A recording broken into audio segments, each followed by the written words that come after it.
Welcome back from the rest hold, everyone. It's time for us to start getting into the mailbag questions you submitted for February.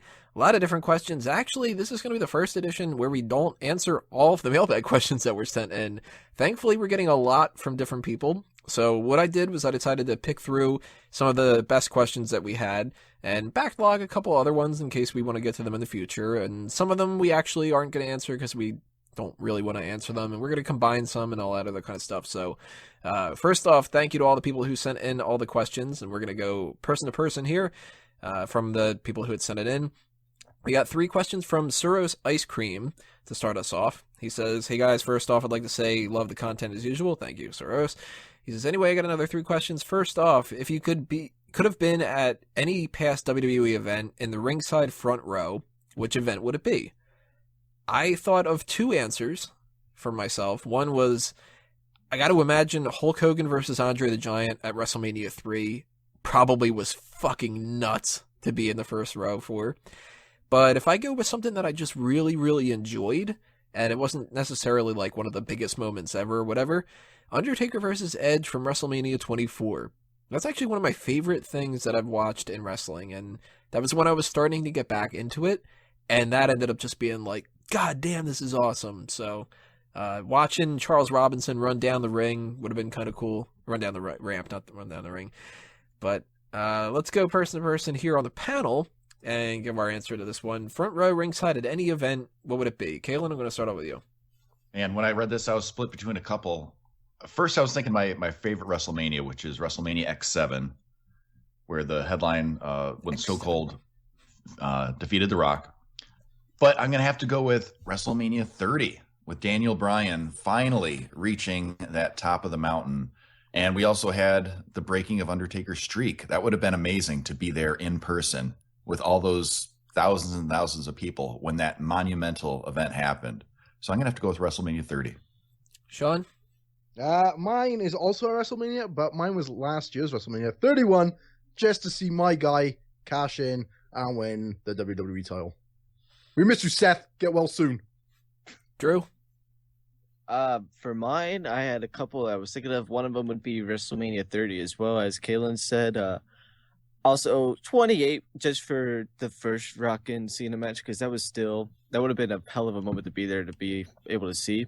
And then for my third option, and that's the one I'm going to go with, is actually Money in the Bank 2011, just the whole CM Punk thing. That crowd was crazy, and it probably would have been a hell of a show to be at because there was a lot of good things that happened at that show as well. Peyton? Well, you guys are going for big-time WrestleManias. I'm going to switch things up a little bit here and go with something that I think is even bigger than a WrestleMania. I'm going back April 1st, 1999. It's the heat of the Monday Night War. In fact, this night is very significant as it's often referred to as the turning point of the Monday Night Raw. In the main event was WWF champion The Rock against Mankind for the WWF title. Tony Schiavone over on WCW even snickered, yeah, that'll put butts in seats, which ended up completely turning viewers over to WWF because they had to see what was going on. Now, if you watch this match, it is one of the most electric things you could watch. Very recently, Stone Cold himself even went and did a complete match review on his podcast talking about how intense the feeling of being in this crowd was. If you go back and watch, there's points during this match where the crowd goes so insane, the camera shakes. And it's not just the camera shaking, it's the whole arena is shaking from how nuts this crowd is going during this whole match, especially when the glass shatters, Stone Cold comes down, you got DX interfering, Vince McMahon interfering. Everybody you can want to see there is there.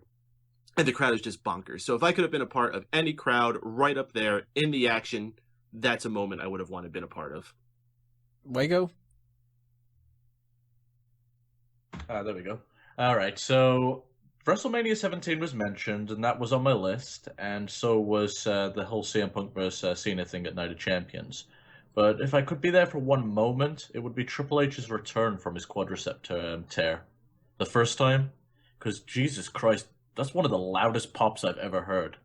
And even more, I'd love to be on the rampway where I could have spread marbles out throughout the entire ramp and watched him keel on his fucking ass and ruin the moment for me. No, but you know what? He was worried that he wasn't going to get any reaction. Yeah, that's funny, man. That's easily one of the biggest pops. I'd put it up there. I guess a couple of Austin ones would be bigger. What is probably the biggest pop ever? Austin's made a couple of returns from injuries, which people have gone crazy for. Triple H's return, Daniel Bryan winning the title, maybe? I don't know. I don't know. That one when Mankind won the title was pretty fucking loud. I was about to say, man, I think the one I just mentioned is very likely up there. Quite possibly the top. All cool moments. Question number 2 from Soros. He says, we've seen multiple people take on the same gimmick like Sin Cara, so who is a character you'd like to see brought back with a new wrestler? Kazarni is my choice. I think that could have been another Doink the Clown, where it could have been fun and it could have been creepy at the same time, and if a different person would have had that gimmick, it definitely could have worked. Could have been like another Undertaker, kind of, maybe. But they gave it to a dude who sucked and wrestled like 2 matches and then they fired him. So that's a shame. I'm going to go in reverse somewhat here because I kind of don't remember what the pattern was. But Wego, person who could take on the same gimmick as somebody else. What do you think? Well, my answer for this was I'd never want to see this happen. I hate it when they try and rehash a gimmick or try and redo it. It never works. Sin Cara's pretty much evidence of that. Can we get a new Roman Reigns? Maybe one that's over? Fair enough. If you think that there shouldn't be any, that's another option. Peyton, what do you think? I think we really need another Stone Cold, and I think the perfect man for the job is Chris Jericho. He does kind of resemble him quite a bit. Got that podcast and everything. Is that a real answer, or is that just... I'm pretty much on the board. Wago, why a redo? I mean, you could take influence from something. You know, you could take like Bray Wyatt, who you see shades of Waylon Mercy and The Undertaker and Papa Shango all mixed together. That's fine. But to straight do something that's just a complete copy, or even worse, be the same thing. Like, the only place where I find this kind of acceptable is in Lucha, where you kind of understand what's going on here. And it's almost like even usually tied to bloodlines. Like, yeah, normally like Junior and stuff. Pass a mask down because of a legacy. I mean, there's been like, what, 6 Tiger masks? So that I get. But then there's probably been more than 6 of the masks. Take a look at Cody Rhodes and Ted DiBiase. Like, Cody escaped it, but a lot of guys get tainted by a gimmick. Yeah, that's true. Sean, any characters you'd like to see come back? No. Drew, anything that you would like to see? You know what Roman Reigns should do? He should get beaten up really bad, go off camera, and then when he goes out to face Triple H at WrestleMania, he should come out with John Cena's music, wearing the John Cena shirt, the shorts, the shoes, the hats. He's the new John Cena. So we'll go with that. Anyone who says otherwise, that's amazing. If they did that and anyone booed that, I would kill that person because that sounds amazing. That is the biggest middle finger they could do, and I'm 100% on board with them flipping everyone off. Kalen? I agree with the guys. I don't think you should necessarily recycle the same gimmicks. We want to see new things. Things that are inspired by other things are okay, though. I think if you're going to bring back somebody, I like it if they throw a gimmick on it to like make it like when they did Fake Kane or Fake Diesel. You know, make it something obviously that somebody's pretending to be somebody else. You know, don't try to kayfabe it. Don't try to, oh, here's the new Sin Cara, you know, or just let us know that it's a joke. But if I had to pick something, I'd pick Doink the Clown that you mentioned earlier, because who doesn't want to see a clown get their ass beat? I think that could actually be one that the fans would be okay with, having another Doink. No. Keep clowns away from me. Send them Fuck just clowns. to Sean's house. Fuck clowns. Nope. Can't sleep. Clown's going to eat me. Yep. Nope. Our third question from SurosIceCream is, what is a dream gimmick matching tag team with guys from different times, such as Tye Dillinger and Mr. Perfect, because of the whole Perfect 10 kind of thing? I thought of 3 ideas off the top of my head. One was Ted DiBiase and JBL. One was Giant Gonzalez and Great Khali. Just one match. Just one. And the other, more on the serious kind of side of things, Neville and Evan Bourne, I think, could be a cool team. A high-flying kind of thing going on together. So I lost track of who's doing what right now. So Drew, what do you think? What's a good pairing of 2 similar kind of things? Waiting for you to finish your sandwich, but... My sandwich? Yep. Is it from Jimmy John's? Where the fuck did you get a sandwich? I don't know. I wish I had a sandwich right now.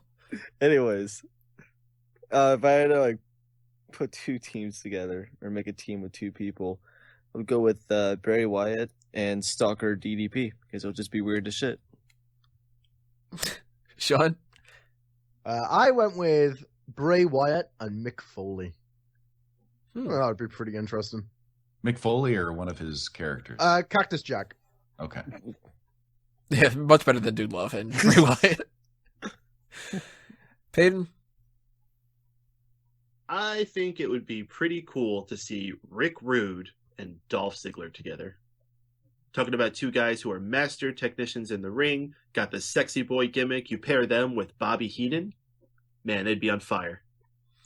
Kalen? I'm going to go with the Animal Batista and George the Animal Steel. Just because they're animals. And Wago? John Cena and Hulk Hogan. Ooh. Modern day new pair. That fucking hell. New mega powers. New pair?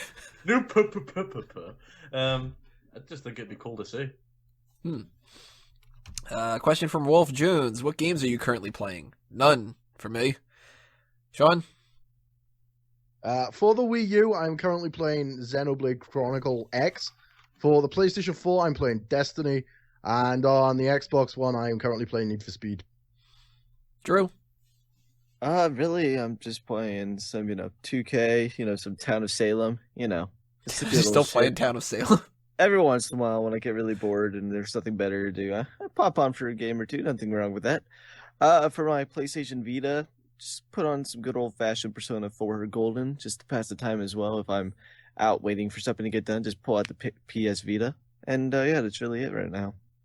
Wago? So right now I'm playing a bit of WMMA 3. I've actually already forgot what that stands for, but it's a MMA simulator, like booking. I'm playing a bit of Shadow of Mordor. Pokemon Red, Blue, and Yellow get re-released this week, so I'm going to be playing that on the DS. What's your starter going to be? Well, not Bulbasaur. We already established that. Okay, yeah, I was going to say. Pokemon episode of Fanboys Anonymous, which you should go check out now. Yes, indeed. Probably going to be... I think I'm just going to go with Squirtle, just for a change. Squirtle's not bad. Kalen? Well, I don't do as much console gaming as I used to, but the ones that I'm currently going through are South Park Stick of Truth, Katamari Forever. On mobile, I'm playing Simpsons Tapped Out, Puzzle and Dragons, Words with Friends, and I have a lot of games on Steam. Some of them thanks to Mr. Payton. So make sure you guys follow him on Steam because he does giveaways. And why don't you round us out with this one, Peyton? What are you playing, and what are you streaming, if it's the opposite? Well, I don't do giveaways on Steam. I do giveaways on Twitch. So if you want to follow me on Twitch. If you follow me on Steam, you'll see what I'm playing, and we can be friends and all. That's cool. But follow me on Twitch at MRPADEN. That's Mr. Payton, where I'll be streaming games regularly throughout the week.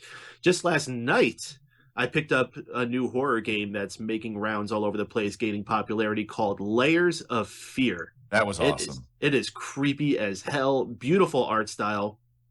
Easy game to get sucked in. I could highly recommend picking that up. It's on Steam. It's on consoles. I found it on sale. It's $20 full price, so even that's not horribly expensive.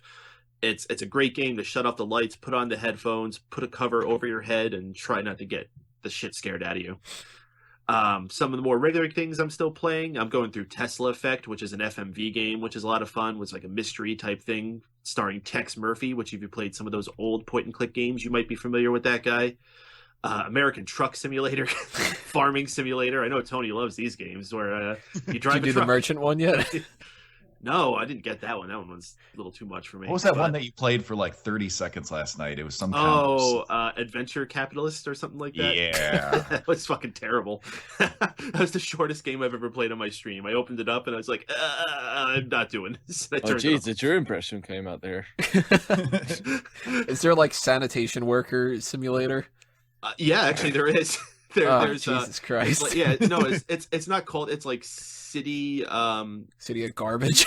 No, like city municipal simulator or something like that. Like it's something called a little bit better, and you're not just managing garbage, you're also managing like transportation, subways, and so they made it even more boring. There's one called Viscera Cleanup Detail. Is that the one you're talking about? You clean up after Big You Daddy clean V. up after Viscera? Yeah, That's awful. basically. You're the guy who has to wipe his butt. Yeah. Who wouldn't want to play that? Yeah, check me out on Twitch. I'm streaming all types of stuff. I did a 120-star run of Super Mario 64. I played some Blitz on Nintendo 64. I get all around. I like all types of things. So if you pop on there, you'll see me playing all types of things. I do giveaways. I let you guys do requests for songs and the games I play. So it's a lot of involvement and a lot of fun. Plus, some of us there hang out in the chat, so you can talk with us there too. Yep. Moving on, William Carey says, for the mailbag, how would you feel about Owens versus Cole at Mania? I mean, they're building up to it. Have you seen Owens just attack Cole? I don't think they're building up to it. I think this is just something where Owens and Cole probably get along backstage, and he's just like, hey, I'm going to fuck with you on camera. That's it. I don't think there's a storyline behind it. Does anybody think that they're actually going to build to something? I wouldn't be shocked if you see Michael Cole interfere in a Kevin Owens match, but I think that's about the extent you'll see it. And maybe, just maybe, we'll see Kevin Owens take out Michael Cole with a powerbomb, and then we'll have like a temporary replacement. And I'm sure we could all think of someone we'd like to see there. Marvin Alla? Yeah. Oh, yeah. Maybe Rich Bretton just gets thrown in there. I don't know. Anyway, anybody else want to tag in on this? The idea of Owens and Cole? Definitely not happening at Mania. At least I hope not. I don't want to see these guys take up a Mania spot. At least Michael Cole not take up a Mania spot. We saw how that went last time. I could see this going on a B pay-per-view, much like when Jim Ross had the feud with Taz, but other than just a B pay-per-view, this shouldn't be a big storyline. I hope not. Yeah, I definitely not like to see this. I mean, like Wago's just alluding to the Cole Lawler feud, the feud from WrestleMania 27, I believe it was. I don't want to see Cole involved in angles. I mean, I think it's cool that Owens is kind of giving him the business, kind of giving him a hard time, but other than that, pass. So last call for anybody who wants to chime in on Owens and Cole. I'll chime in. Why not? I want to see Michael Cole win the IC belt. There, I said it. Seriously, things have happened. I would love it. Oh, it'd be amazing television to watch. Who doesn't like car crash TV, right? So we got a question from Bobby Lesnar, G86. He says, do you think that they will make the main event of WrestleMania this year a triple threat at the last minute and have some kind of a surprise superstar win like they did the last 2 years? This time around, I don't think so. Anybody think that they're going to get it? Short answer, no. Long answer, no. No, this is why there's a second main event now. I wouldn't be surprised if this match doesn't even go on last anymore. If they didn't put Dean in the match with Brock Lesnar, then I wouldn't have been surprised if they did it. But since they already announced that, then there's really no one else they could really do.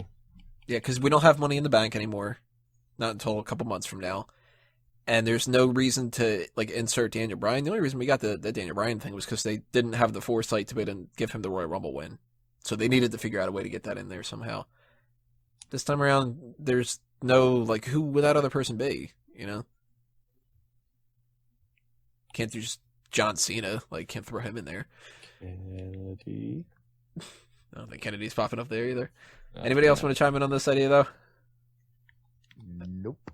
Alrighty, so we got a question from Cheyenne Morissette.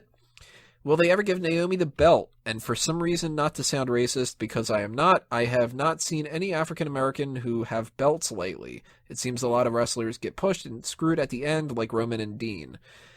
So address the first thing. Does anybody think that Naomi's going to win that Divas Championship at some point? First off, if you say I'm not a racist, you're a racist. You're purposely bringing up a topic that involves race, and you're trying to cause tensions by bringing up a racial topic. That's exactly what you're doing. So just pointing that out there. Now, to get to the point, Naomi, she very likely will get a belt because everybody has gotten a belt. Okay, Alicia Fox got the fucking Divas belt. So you can't say there's anything racial going on there because it's not like she got it for her fucking talent. Okay? As far as any black champions recently, I don't know. Let's look in the past year. The tag team champions right now. Yeah, okay, that's true. But a real belt? Has there been anyone? There certainly hasn't been anyone deserving of the world title. Big E. Titus, Big E, no. Right. Well, we got Apollo Crews coming up. He's going to win that NXT championship at some point. I think he's going to win the world title. I think he's a future world champion. Yeah. Even if he doesn't deserve it and have the talent for it, he's getting the belt. And I think Naomi should have won the title at some point. Like, she got screwed over for the NXT season she was on, too. She should have won that, and Caitlyn ended up winning that. That was pointless. She should have won the Divas title around that time where we didn't have this influx of NXT talent. When we had 2 titles, there was no reason for her not to win it.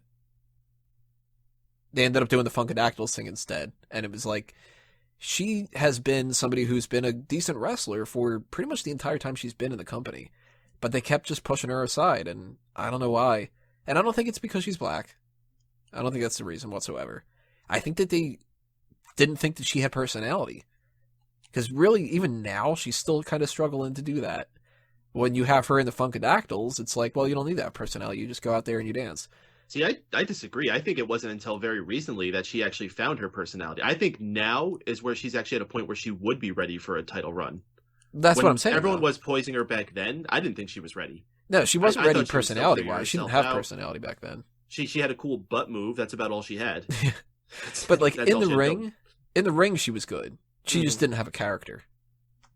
Now she's got a little bit of a character, and she's still as good in the ring. So now it's just a matter of, have they gotten to the point where they don't value her because it's taken so long to get to this point? See, I don't think so, because she's remained an important part of this whole Divas Revolution storyline, where she very easily could have just been pushed aside after they started dissolving all these teams. That's true. And they're still making her and Tamina as a force look pretty strong.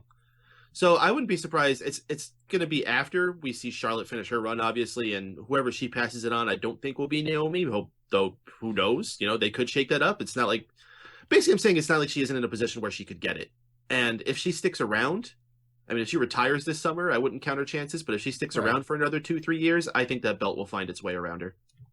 That's true. Anybody else have any other thoughts on Naomi, or the other one where they were saying a lot of wrestlers seem to get screwed at the end, like Dean Ambrose? I think she gets the belt eventually. I just think there's more people more deserving or more talented right now. One day, someone in creative will be like, what about if we give it to Naomi? And people will be excited for it for about a week before she drops it again. Just the transitional champ? The tops, like, she might get a month reign. Which, even a transitional championship reign is still a reign, you know? Mhm. But no, I don't think that this has anything to do with what her race is. If that were the case, they wouldn't have given the title to Alicia Fox, you know? Or Jazz. Yeah, so... then we got a couple questions from Peter Piccinini. First off, Wago, why did you retire from wrestling, and can you still go physically? Shit, I can't get up out of my seat and go to the bathroom without losing breath. I'm not in ring shape at all right now. As far as retiring goes, I was originally taking a break because of some back pain. Then I moved to America, and I had 1,000,001 things to do, and I just never picked it up again. I don't have the passion for it anymore either. Rather watch than participate, right? Yeah, chances are you're going to see me make my MMA debut before you see me make a pro wrestling return. You gotta fight CM Punk, because it'll take that long for him to make his debut, too. Shit, at this point, because based on when I'm starting my training, if he keeps at it, I might be able to. Just harass him on Twitter. This question is for myself and Peyton. He says, for me, since I know Tony and Peyton have to live in my general area, being at the Rumble in Pennsylvania and NXT in New York, and he plans to do a meetup at SummerSlam weekend, NXT, SummerSlam, Raw kind of thing, if we go to those events. I don't think I'm going to them. I don't know if you're going to them. Do you have any plans to go, Peyton? No. Even if we were going, I don't know about doing any kind of meetup thing. That's a sort of thing that I'd be interested in doing, but at the same time, it's kind of... You gotta make sure that you have people that are interested, and then what do you do? How do you do a meetup? You can't do it at the arena because it's like, that's insane, and plus it's a little bit weird too, so I don't know. If we ever have anything like that in the future, then we'll always let you guys know, but... I'll just go ahead and say it. I'm an extremely introverted person, and I just don't want to see you people in person.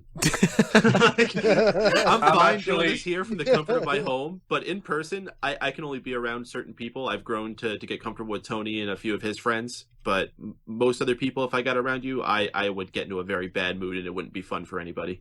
I'm actually with Mike on that. I don't socialize well. I'm pretty much like my inner circle of people, and I would rather be at the comfort of my own home. It's weird that I'm the most outgoing in that scenario. Don't get me wrong, I've got a loud personality, but by no means do I like going out and socializing. Oh god, no, I fucking hate people.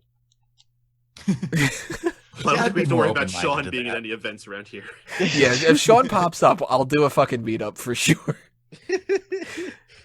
So now it's all on Sean. If Sean figures out a way to go to a Philadelphia event that I'm going to be able to go to as well or whatever, then I guarantee I will figure out a way to do a meetup. Even if Sean does not want to, I'll force him into it. Sean will say, all right, I'm going to be there for the event on Friday. Oh, I'm not here for Oh, can we do the event on Saturday? No, I would be more open-minded to that. You know, especially with you guys. I was actually contacting Wago a couple of weeks ago to see if he wanted to see Raw, which was just in Detroit this week. I wish we fucking went now, right? I know, right? Fucking amazing. I didn't even know it was in Detroit until they said, we're live from Detroit. And I'm like, what? I sent you a thing a couple of weeks ago. I was like, hey, you want to see if we can get any Raw tickets? No, you don't remember? But He was like, I don't like people talking to me and messaging me. Actually, I do have about 10 Facebook chats that haven't even been looked at. All right. Facebook chants. Peter says, Sean and Rick Young added me to their personal account. I was wondering how you feel about having fans on personal accounts, because if panelist A says yes, panelist B says no, I'll respect your decisions. Well, this is kind of piggybacking off of what we said here. We all kind of, I think, are in the agreement that we sort of want to keep a separation between our personal Facebooks and our fan pages and stuff like that. And I don't want to speak for everybody on here, but I tend to not add anybody on there, and I actually don't even add people that I know sometimes. If I am like just sort of, you know, I met you once, but I don't really know you all that well, and, you know, I've gotten into the habit recently, too, of deleting people, which I usually don't do. I usually kept, like, the same people from all these years. Now I'm, like, deleting old Facebook people that I don't talk to anymore or whatever, but what do you guys think? Best way I can put this, I say a lot of dumb or controversial shit online. I don't need people knowing my real life info. It's true. You don't want to get swatted? A little bit of that, but it's mainly for security reasons. And I have added a couple of people here and there, but after a while when I noticed, not to sound egotistical like Drew, how many people did want to add me, I'm just like, no, I'll pass. So it's nothing personal, it's just shit. If I don't know you in real life, I don't know you in real life. There's a lot of ways you can interact with us if you wish. I mean, the best way, Raw post show and the pay-per-view post shows, these are live shows. We have chat rooms. Mm-hmm. You can talk with us as the show is going on. And the Mega Maniacs. I was going to say, during the week, if that isn't enough for you, we have the Mega Maniacs group on Facebook we're all members there, as well as large amounts of our fan base are in there. So you can chat with tons of people in there. Often we'll respond to anything you guys post. I mean, not every time, because God, especially lately, some of you have been posting like 6-7 times a day. It's like, how could I possibly respond to all these? As far as my personal Facebook, I do have the option where you can follow me. So if you add me, I may just leave it to where you're following me and you'll see my public posts. Don't be offended if I don't add you back. What is better is if you find me on Twitter. And I think that's something that could go with most people. Twitter is more of a public thing where you're fine with anybody following you and going on there. So that's Twitter. True. That's cool. Twitter, Mega Maniacs, live shows. Those are the best ways to find us. Plenty of different options. Stephen Wager. Stephen. Yeah, I agree. Like, if you want to reach out to me, there's a couple of different ways to do that. You can do it on Twitter. You can do it on Twitch, or, you know, even if you want to follow me on Steam. I am pretty protective with my Facebook account. In fact, I was even kind of reluctant to add the other bozos on this show to my Facebook friends. Yeah, but eventually I put them. You should have seen this cunt with his Mr. Burns picture. But no, I do like interacting with the fans in the Mega Maniacs group and then on Mixler during the broadcast. So that's a great way if you want to talk with us, and especially during the week. Join the Mega Maniacs group if you're not in there yet on Facebook. Ooh, it's on Facebook? It is on Facebook now. It's on the internet. Wow. It's the future. It used to be on Friendster, but... Oh, dude, Friendster was the bee's knees. And Friendster. Shut up, Drew. You don't remember Friendster. I barely remember Friendster. So in summary of this question, no, we don't want any. In summary of this question, I'm just picturing Wago and Peyton and just like curling up in the corner in a ball and just being like, a social interaction. And as a follow-up comment, get off my damn lawn, you kids. With me, it depends. If you add me and I'm drunk, I just accept anybody. Especially if you're a dame. That's what I normally do. If you're a female bird as well.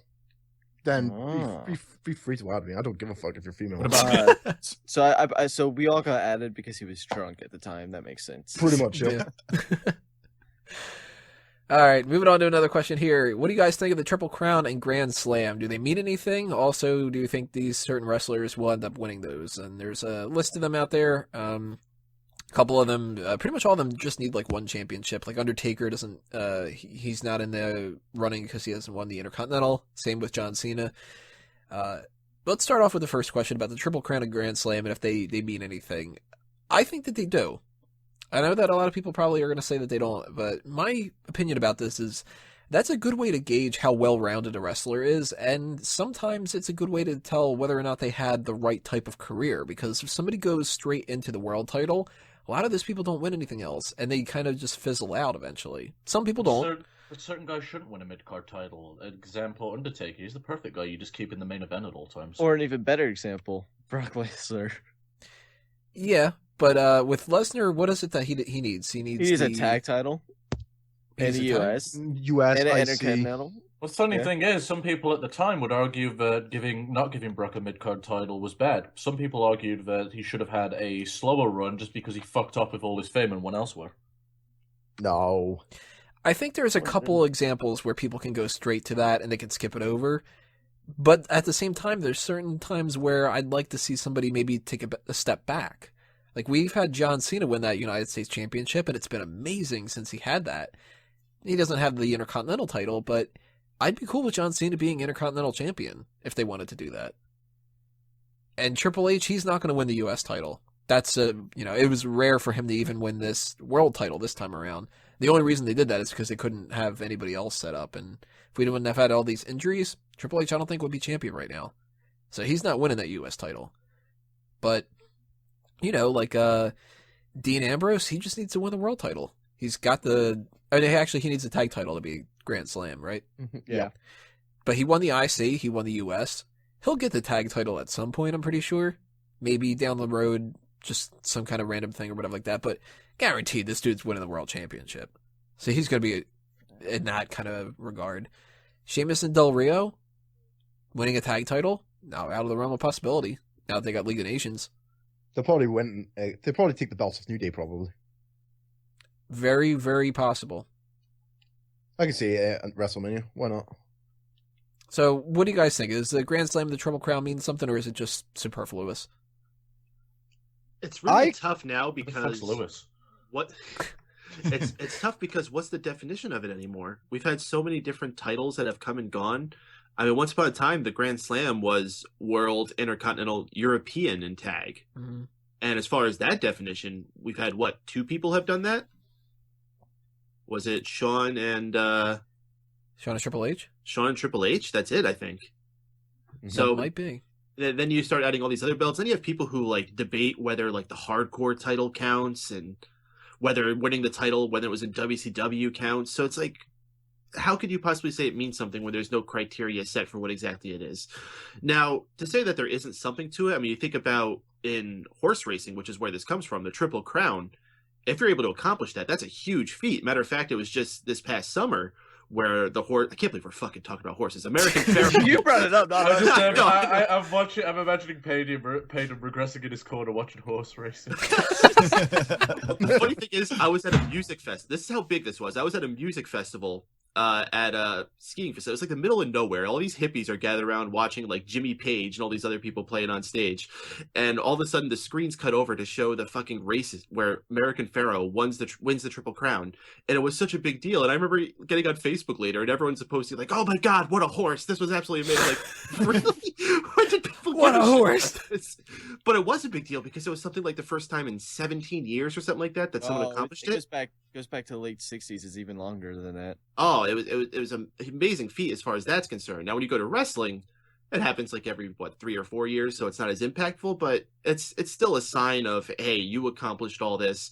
You reached something that there's only a small pinnacle of people are able to accomplish, no matter what the definition is. So I think there's an amount of air, and it's something that you can put on somebody's resume. Yeah, Miz.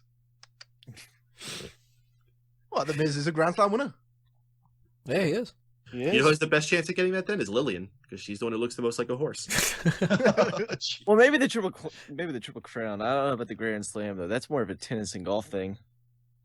As far as it goes, I'll say, to me, it doesn't mean anything. I won't say it doesn't mean anything in the grand scheme of things. It means you've had an accomplished career, but at the end of the day, it just comes down to a Wikipedia entry. Yeah. I agree. I mean, some of these guys I think are beyond that. I mean, like John Cena, is it really going to make a big difference in his career whether or not he wins the IC title? I mean, he's still who he is. Mm-hmm. So I don't think that's going to be like, oh, well, he never won this title. So, Well, see, the issue with that statement is that for the most of the time when he was at the top, there were 2 world titles, and they both counted towards that. He's won like 17 titles, where if they only had 1 title during that time, he might have had an Intercontinental Championship reign at some point if he didn't have the WWE title. This is true. And something else, going off what you say, would it make a difference? What if it did? What if it meant something that was so much to him, I didn't get this, and I need to do this before my career is over because it would mean something to me? Doesn't that make that belt seem that much more important? He pretty much And what if it did? Because he grew up during an era when that belt did mean something. He's like, this is the belt that Ricky Steamboat and Macho Man fought over. This is the belt that Shawn Michaels made his name with. Plus, how cool would it be to have John Cena go out there, this main event dude, and he issues what they call, they build it the Grand Slam Challenge. He's like, that's the one belt I haven't won yet. I want to win that fucking belt. That makes sense. He pretty much did that with the United States title. So I would not be surprised if they did something with that again anytime soon. I think it would be cool if they did that, but what I'm saying is it's not going to tarnish his legacy if that never happens. No. It's not going to be the type of thing where we look at like a Roddy Piper and go, but yeah, but he never won that world title. We're never going to be like, yeah, John Cena's great and all, but he never won that Grand Slam championship. It's like, okay. So a couple of the other people we didn't talk about, Randy Orton, Kane, and Chris Jericho. Orton needs what, the U.S. title? I believe so. Pretty sure he's been a tag champ. I know he's been IC and he's been world champ. So, and Kane needs the U.S. and Jericho needs. Does he need the U.S. too? Yeah. Yeah. So, all right, those 3 winning the United States Championship. Jericho could. I don't think he will. Randy Orton, that's up in the air. I don't know. Because they're kind of using John Cena and those kind of people in that range. And they could very well put Randy Orton as the U.S. champion in the future if they wanted to do something where, like... I bet the belt would look good on him. Then again, he's a guy that can wear any title and make it look good. Plus, it's like, if Del Rio, John Cena, Sheamus, those kind of guys can win the U.S. title because they're not going to win that world title and they still want to value them, Randy Orton could be a great person for that role. Kane, I don't think he's winning that. So what you're saying is he doesn't have a shot? No, this time around, Kane does not have a shot. That sucks. Aww. I think he's a shot. Let's move on to another one here. Do you think WWE sees TNA as a threat? Nope. No.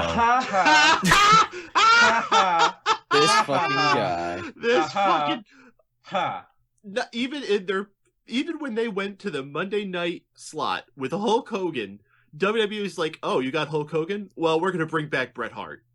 So fucking TNA does not stand a chance, and at this point, they are the furthest thing in WWE's mind. I think at this point, WWE is more concerned with Lucha Underground and New Japan. They do not give a fuck about TNA. I don't even think they're concerned with either of them, too. That's the thing. I actually do think they're concerned with New Japan. I think that's why they took several of their talents. I think it was more so because, let's face it, Bullet Club was one of the biggest earners t-shirt-wise. And don't underestimate the international market for WWE. That is the number one thing they're trying to penetrate right now. And they know how big wrestling is in Japan. So if they can penetrate into there and start taking some of New Japan's market, that will be huge for them. I don't think I like how many times you said penetrate. Let's see here. Can we have a live Smack Talk maybe on Mega Powers Radio? I think it would be fun, and I wasn't around for last time it happened. We've done them in the past before. And fuck it. He said yes. Let's just do it now. The reason why we don't do it right now anymore is because people weren't showing up, so I stopped doing them. But we do the post shows for the pay-per-views. We do. So that kind of took the special live thing out of it. So we're not doing the summer block party anymore, or at least there's no plans right now to do it. Maybe we will. I don't know. But those pay-per-view post shows, they take the place for it. And I think that that's better in the long run. I don't know if anybody else disagrees with that, but if you do, let me know in the comments below. I disagree. Why is that? Because the summer block party was a reason for me to get drunk. Okay, I'll disagree because if we record shit, we have to do it in pieces and pieces and pieces and pieces, match and match and match. You should do it in one video. Has anyone ever told you that before? Yeah, some dude with a tendency to put at the end of things has, but I kind of block him out. It's funny. Is his name Seamus? Last question from Peter is, if Tony Mango is Michael Cole, who are the others on the announced team? I think we've done this before, but it might have been off the air. I don't know for sure. But things change over time and stuff. And We do this kind of dumb shit all the time. we really do. If I all mean, the members of Fanboys were Pokemon, who would they be? Or even better, if all the members of Fanboys had a different member of Fanboys' names, which Yeah. one would it be? And there's also some bad ones where we've made images. Yeah. But let's break this down here. I came up with a couple immediately, my first thoughts. And since then, I haven't been able to change my opinion to anybody else. So I want to see what you guys think about this. I figured Drew is Byron Saxton. Yep, that's who Yep. I Yeah. got for Drew. See, no, I have an even better one. Todd Pettingale. No, you see, Byron gets bullied in a way that Drew does. That's why I have him down.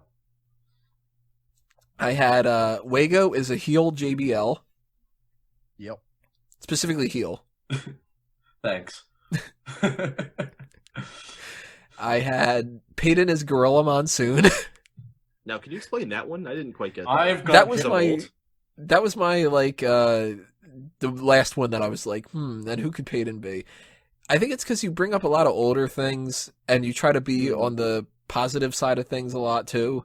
Okay, I can And dig that. There's I've also a got- tendency, unless you're trying to be argumentative, Yeah, that's It- what I'm you'll- a different person because of that. you'll also kind of every once in a while be like, "Oh, don't do that," kind of a thing. Would you stop? Yeah, basically. So that's what I came up with. Wago, you had a different one for this. I got Jesse Ventura for you because you're an argumentative bastard. Also a good one to be. Oh, I thought you were gonna go with no, I'm not. I had Sean is Booker T. Yep, that's who I got. Yeah, totally. Never know what the fuck he's gonna say. The business. And finally, Caitlin is Rich Brennan. Why? Yeah, that one I don't quite get either. Okay, I actually get this one. Okay.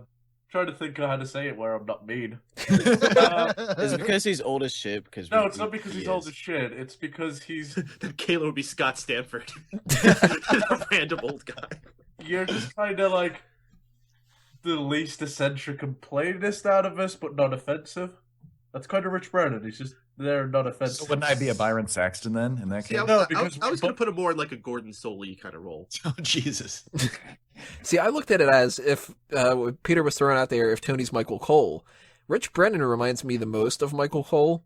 And I think that Caitlin and I have a lot of the same humor and a lot of the same delivery and a lot of what we're talking about and stuff like that. So, Except Kalen doesn't do this at the beginning of episodes. yeah, that's true. I do. I don't know. He never hosted a show. We don't know if he does. Maybe. We'll have to find out.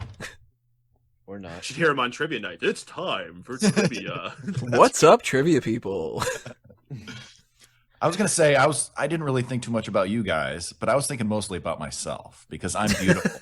So therefore I would be Renee Young because I'm the beautiful one of the group. Okay, faggot. Also, I've got some nice tits. So, who wants to throw some other suggestions out there if we have any other ideas? I think we pretty much solved this. Yeah. Those are all pretty spot on. Yeah, that was pretty on point. So we got Drew is Byron Saxton, Kaylin's Rich Brennan, Wago is a heel JBL, Peyton is... Ooh, I have one more. Miguel is Carlos Cabrera.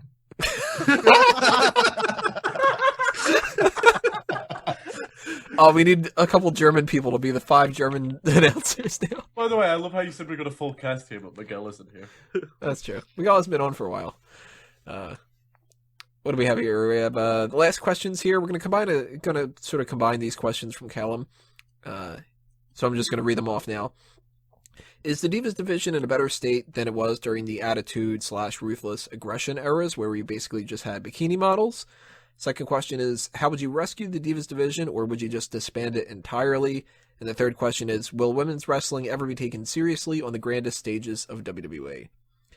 So my suggestion here, I think that things are much better now, but there's still a lot of room for improvement. And eventually we'll get to the point where it's taken more seriously, because look at how Sasha Banks and Bayley had the full-on respect from the crowd.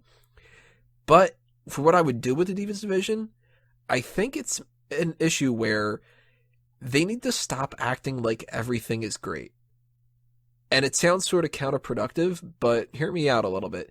If everybody is said to be amazing, then it falls into the victim of nobody's special if everyone's special. And every single woman in the division is marketed as being amazing. We don't have any like full-on jobbers, and we have some people that do lose, like Summer Rae barely ever wins. She's recently winning for some reason, I don't know why. But they never point them out as being losers. And in the men's division, we have like your Adam Roses and your Social Outcasts and whatever like that.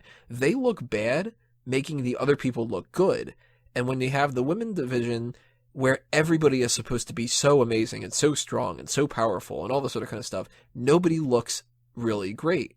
So they need to start acknowledging bad matches, acknowledging people that fuck up, talking about the women that aren't as good as the other women, so that way the ones that are at the top of the food chain look like they are legitimately great. And then when you have a match, Michael Cole back, kinda a little bit, but like a toned down version of it. Can we get the Gong? I totally would be cool with the Gong coming back. But what's the difference between Charlotte versus Sasha Banks if we have that at WrestleMania, where it would be just as equal from the playing field if we had Charlotte versus anybody else on the roster? Now, we all know Sasha Banks is above somebody like Cameron, but if they act like Cameron is just as good, then we don't think that there's anything different. So I think what I would do is basically just treat it like the men's division. If somebody fucks up, they fuck up. You show that they fucked up. And you let the women prove how good they are, just the same as you let the men do it. So that's my opinion about all these other kind of things. I want to pass this along person to person here. What are your thoughts on the Divas division, comparisons to the past and the future, and what would you do with it, whatever? Sean, I'm going to go with you first. Oh, cheers, mate. I think it's better now than it was back in the 90s and the 90s.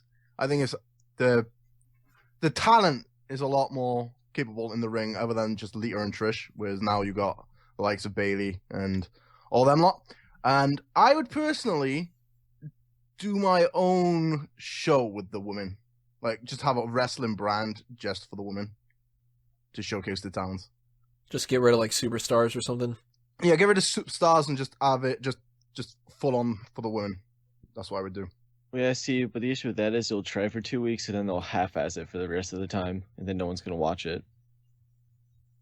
Yeah, if they half-ass it and nobody watches it, then you get rid of it. Yeah. Yeah. Then you can't like superstars. Drew, what do you think? What's your thoughts on the Divas division? Well, for wrestling quality, it's obviously better now than when it was back in the tits era, as I like to call it. I mean, the tits era. It's pretty much what it was. So, wrestling-wise, right now is really the greatest time that you could be a wrestling fan when it comes to women, just because the quality of all the matches, for the most part, especially NXT and the indie scenes as well, it's a lot better than what we get on the main roster most of the time, but still, it's all great wrestling. So I kind of like the idea of where when we start treating women on a different level when it comes to their skills, where if we make it obvious that Sasha Banks or Charlotte, who is still ugly but is still a great wrestler, is a lot better than, an Alicia Fox or people down at the bottom of the scale, then I think we'll look at it differently, because at the end of the day, when everyone's just picking up wins over each other on Raw, we really are supposed to believe that they're all equal, and that's all fine and dandy, but at the end of the day, it's not no one's gonna look particularly great in that scenario. So make a few great, make some good. So the rest suck. Hey, they all suck, but at the end of the day, fucking tits. Kalen? Well, definitely the quality of it is much better now than it ever has been. I mean, compare it back to going when we had like bra and panties matches and the musical chairs segments and stuff. They're actually putting on legitimate matches now. I mean, sure, there were people back then who were, but you also had a lot of the other fluff crap.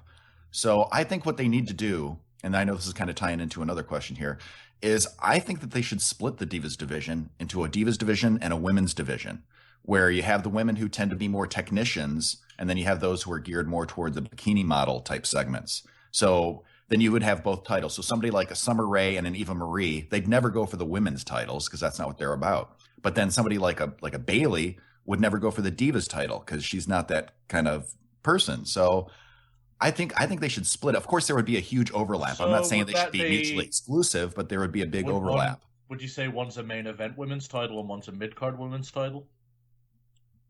Possibly. I mean, I think the technicians definitely should be, more respected and more elevated. Waco, your thoughts? So, I'm going to be quite honest. At this point in the game, I just fucking hate women's wrestling. WWE's given me nothing to sink my teeth into for a while, on a consistent basis at least. I think it's in a better state than it was back in the Attitude Era, but what you had in the Attitude Era was at least everything was over. Vince could take a piss and the people would cheer for it. They might still now, I don't know. True. Whoa, he's pissing. Whoa. He said fuck. If I had to make a decision on what I do with the Divas, it would be make them an NXT exclusive. I love how both Kaylin and I, this is what I'm talking about with the Rich Brennan thing or whatever like that. We both type in our own chat on Skype here, hat 2. So much better than hat 1. Yeah, exactly. Peyton, round us out here. What are your thoughts on the Divas division compared to the past, and what do you think the future has in store, and what would you do with it? I think people are too spoiled by what we have. I don't think people realize the level of competition that we actually have in the women's division right now. The writing sucks, but the amount of talent that's all around on both shows is just phenomenal, to the point where you say we don't have jobbers, but you go and watch NXT, they have a lot of jobbers there, and the jobbers are cool. Like, they got Peyton Royce, they got that New Jersey chick they've been bringing around a lot. It's fun to watch on NXT, and it's fun to watch on Raw sometimes, too. Some of these segments are bleh, but Charlotte's coming into herself. It's great to have Sasha back in the mix. Becky is actually getting into her own character again, besides just being pushed to the side and being the third wheel. So I don't think it's that bad. I think the writing can be improved, and I think a lot of that is the fault of the company. I don't think they want to put as much effort into it because, just like any other era, they only care about the main event. It's not just the women, it's anything that's in the undercard. Look at our fucking story that we have with Kevin Owens and Dolph Ziggler. Let's just have a match every week where one guy wins and the other guy wins and the other guy wins and the other guy wins. What about the time that the other guy won? So that's a whole separate problem. But to downgrade these women and the abilities that they have, I think is a huge mark of disrespect. Because I think they have put in a lot of work and they're doing the best with the situation that they got. So what would you do to make it even better? I would give them more time. That's all it is. I don't mean just more time on TV. I mean more time and effort. I mean, make them seem like they are on a level with the other guys. Send them out to the talk shows. Have them do more of the charity rallies and everything. Have them go on radio shows and talk about how great it is to be with the company as champion and how stiff the competition is and how big this upcoming match that you have at WrestleMania or whatever the card is. Have them doing those same things that you have Miz doing, which Miz is great, but he's not in part of anything. People turn on like Raw after seeing the Miz on there and like, oh, well, let's see what this guy's doing. Oh, he's just this dope hosting this show between the two cool guys? Oh, fuck that guy. I like your impression of the people watching. No, he's just a dope. Well, I guess I'll turn my TV off. Well, poor Miz. I think women have a capability to be on the level as men, possibly even surpass, as we've seen it do in other organizations. Alrighty, well, those are the mailbag questions you guys sent in. Thank you all for sending those questions in for March. I don't know exactly when we're going to do that because we got to figure out how it fits in with all the stuff with WrestleMania and TakeOver and March to WrestleMania and whatever. But chances are it'll probably be March 23rd, around the time where we start doing those. possibly do that compared with paired up with something like one of the Hall of Fames or whatever. But you got a couple of weeks to figure out some questions to send to us. If you have any that you want to send in, just send them through the email, and I'll put them off on the side until we end up doing the episode. Or if you just want to wait until we get closer to it, then you can do that as well. But either way, March's mailbag coming up in a few weeks. Thank you all for sending your February ones in. We got one more thing left to do for this episode of Smack Talk, which is the Fantasy League coming up in part 5.